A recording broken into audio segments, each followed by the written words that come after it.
श्री स्वामी समर्थ.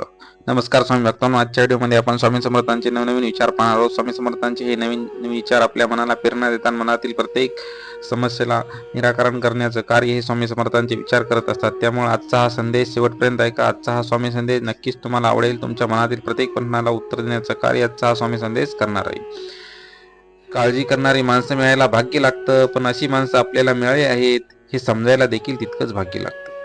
जीवनात कधी दुःख आले तर आपले दुःख आणि वेदना जगाला सांगत फिरण्यापेक्षा आपल्या घरातील जवळच्या व्यक्तीला, अर्थात पतीला किंवा पत्नीला सांगा, जेणेकरून त्याचा बाजार होणार नाही, जेणेकरून त्या दुःखाचा बाजार मांडला जाणार नाही. पती आणि पत्नी हे सुख दुःखात एकमेकांना आधार देतात, तेच एकमेकांना साथीदार जन्मभर राहत असतात. संसार म्हटलं की आपल्याला हवं असं सर्व काही चालत नाही. कधी पत्नीसाठी तर कधी पत्नीने पतीसाठी त्याग करणे गरजेचे असते.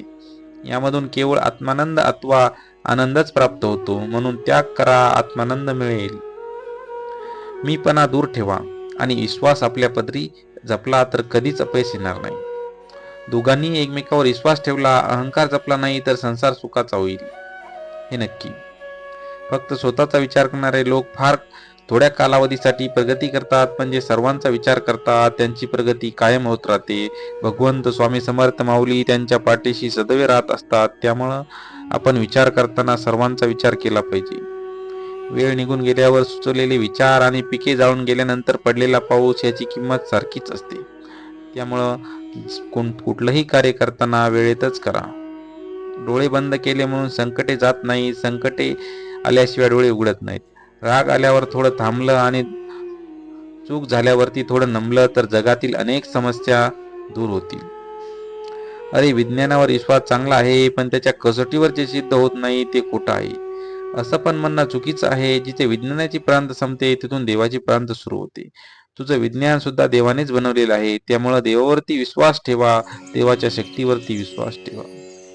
अरे, कुणालाही जे काही मिळतं ते ईश्वरामुळे मिळतं. ते देणारा माणूस फक्त निमित्त मात्र असतो. म्हणून दान, धर्म इत्यादी सत्कर्म केल्याबद्दल सर्व गर्व कधीच बाळगू नका. गर्वाचे घर नेहमी खाली असते. देणाराही देव आहे आणि घेणारा सुद्धा देवच आहे. मनुष्याला अहंकार नसावा, फक्त समाधान असावं. अरे, या अहंकारामुळेच मनुष्य 84 लक्ष युनिट फिरत राहतो. मोक्ष मार्गावर चालायचं असेल तर मनुष्याला अहंकार नसावा. कुणावरही आंधळा विश्वास नको. जोपर्यंत आम्ही आहे तोपर्यंत कोणाही तुमचं काहीच वाकडं करणार नाही. तुमची जोपर्यंत स्वामीवरती श्रद्धा आहे, स्वामींवरती तुमचा विश्वास आहे, तोपर्यंत स्वामी समर्थ तुमच्या पाठीमागे सदैव राहतील. तुमच्यावरती येणाऱ्या प्रत्येक संकटांना परतून लावण्याचं कार्य श्री स्वामी समर्थ माऊली करतील. त्यामुळे तुमचा विश्वास स्वामींवरती राहू द्या. त्यांचा तुमच्या विश्वासाला कधीही तडा जाऊ देऊ नका. मोहापासून सावध राहिले पाहिजे. मोह हा मोक्षाच्या वाटचालीतील फार मोठी बाधा आहे. त्याच्या आहारी गेलं तर अधपतन निश्चित आहे. त्यामुळे दुसऱ्यांचं ऐका, पण आचारात आणण्यापूर्वी त्याला आपल्या बुद्धीच्या कसोटीवर नक्कीच एकदा त्याला तोला. म्हणजेच आपल्या बुद्धीची आणि दुसऱ्यांच्या विचारांची एकदा नक्कीच सांगड घाला. अरे, शिष्याने गुरुशी एकनिष्ठ असावं. कितीही संकट आली तरी गुरुची कास सोडू नये. संकटे पूर्व कर्मामुळे येतात. गुरु कृपेमुळे संकटांना सामोरं जाण्याची शक्ती मिळते व त्या संकटातून लवकर सुटका सुद्धा होते. श्री स्वामी समर्थ. स्वामी समर्थांचे हे आजचे विचार तुम्हाला कसे वाटले ते आम्हाला व्हिडिओच्या कमेंट बॉक्समध्ये नक्की सांगा. स्वामी समर्थांचे असेच नवनवीन संदेश ऐकण्यासाठी स्वामी समर्थ माझी आई या यूट्यूब चॅनलला सबस्क्राईब करा. तसेच बेल आयकॉनला सुद्धा क्लिक करा. यामुळे आमचे नवनवीन अपडेट तुमच्यापर्यंत पोहोचत राहतील.